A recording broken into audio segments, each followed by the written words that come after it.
എൻ്റെ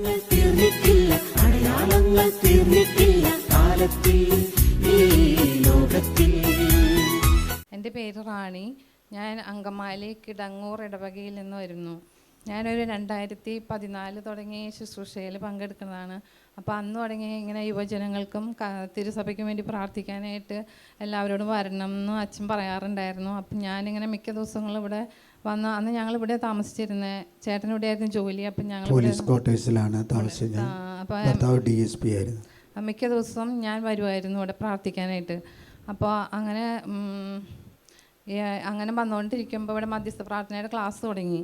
അങ്ങനെ ക്ലാസ് തുടങ്ങി ഒരു ദിവസം ക്ലാസ്സിന് ഞാൻ വരുമ്പോൾ വഴിയിൽ വെച്ച് എനിക്ക് മാതാവിൻ്റെ ദർശനം കിട്ടിയിരുന്നു. പിന്നെ ഇവിടെ മാതാവിൻ്റെ ദർശനം കിട്ടിയെന്ന് പറഞ്ഞാൽ മാതാവ് അടുത്ത് വന്ന് എന്നോട് സംസാരിച്ചു.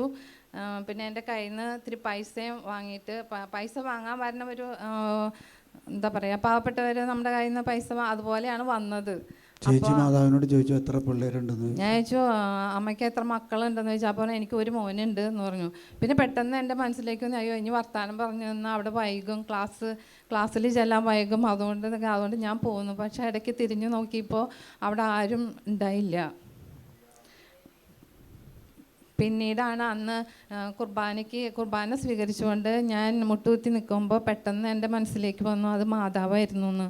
അപ്പം ഞാനിങ്ങനെ അച്ഛൻ്റെ അടുത്തൊന്ന് പറഞ്ഞു. അപ്പോൾ അന്ന് അച്ഛന് മനസ്സിലായില്ല. പിന്നീട് ഒരു ആദ്യ വെള്ളിയാഴ്ച എനിക്ക് കുറേ സൗഖ്യങ്ങൾ കിട്ടി. അപ്പോഴാരും അത് ആരാന്ന് ചോദിച്ചിട്ട് ആരും എണീറ്റ് നിന്നില്ല. ഞാനും എണീറ്റില്ല, വേറെ ആർക്കെങ്കിലും ആയിരിക്കും എന്ന് വിചാരിച്ചിട്ട്. അപ്പോൾ അവസാനം അപ്പം അച്ഛന് അന്ന് ഞാനിങ്ങനെ പറഞ്ഞപ്പോൾ അച്ഛന് മനസ്സിലായില്ല. അപ്പം ഞാൻ മാതാവിനോട് പറഞ്ഞു, അമ്മ ഇനി ഞാൻ പറയില്ല ആരോടും, അമ്മ തന്നെ ഇനി ആരോടെങ്കിലും പറയണമെങ്കിൽ അമ്മ തന്നെ പറഞ്ഞോളണം എന്ന് പറഞ്ഞു. അപ്പോൾ അങ്ങനെ അത് കഴിഞ്ഞിട്ട് അന്ന് ആദ്യ വെള്ളിയാഴ്ച സൗഖ്യം കിട്ടിയപ്പോൾ 4 സൗഖ്യം കണ്ട് അന്ന് കിട്ടി. പക്ഷെ ഞാൻ എണീറ്റുന്നില്ല, വേറെ ആർക്കെങ്കിലും ആയിരിക്കും എന്ന് വിചാരിച്ചിട്ട്. അവസാനം അച്ഛനോട് മാതാവ് എന്നെ വന്ന് പറഞ്ഞു, ഞാൻ ദർശനം കൊടുത്ത കുട്ടിയാണെന്നങ്ങനെ എന്തോ പറഞ്ഞു മാതാവ്. അത് അപ്പോഴാണ് ഞാൻ എണീറ്റ്. അങ്ങനെ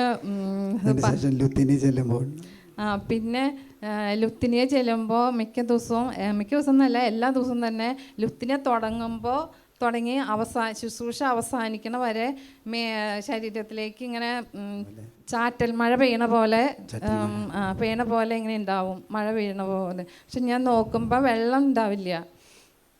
പിന്നെ കഴിഞ്ഞ ചൊവ്വാഴ്ച തലയിലേക്ക് വലിയ 2 തുള്ളി വീണു. അപ്പം ഞാൻ കൈകൊണ്ട് തപ്പി നോക്കി, അപ്പോൾ വെള്ളമൊന്നുമില്ല.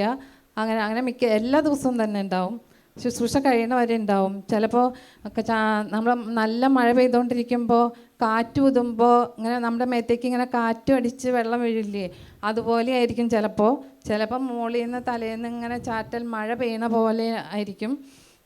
അങ്ങനെ പല രീതിയിലായിരിക്കും അതുണ്ടാവുക. അത് നമ്മുടെ ശുശ്രൂഷ അവസാനിക്കണ വരെ ഉണ്ടാവാറുണ്ട്. പിന്നെ ഈശോ തരുന്ന ഈ സ്വർഗീയ അനുഭവത്തിന് ഈശോയ്ക്ക് 1000 നന്ദി പറയുന്നു. എല്ലാ ആഴ്ചയിലും വരും, ഒന്നെങ്കിൽ വെള്ളിയാഴ്ച അല്ലെങ്കിൽ ചൊവ്വാഴ്ച ദിവസങ്ങളിൽ ചേച്ചിയുടെ ഒരു 8:30 8:45 ആകുമ്പോൾ വരും. അതിൻ്റെ അനുഭവമുണ്ട്. ആ ചേച്ചി പ്രത്യേക നിയോഗങ്ങൾക്ക് വെച്ചാണ് പ്രാർത്ഥിച്ചു വരുന്നത്. ആ നിയോഗങ്ങളിൽ കഴിഞ്ഞ ദിവസം പറഞ്ഞ് വലിയ മാറ്റം ഉണ്ടെന്ന് പറഞ്ഞു. അല്ലരിയാം അങ്കമാലിയിൽ നിന്ന് ഏകദേശം ഒരു 3 മണിക്കൂർ 2.5-3 മണിക്കൂർ യാത്ര ചെയ്താലോട്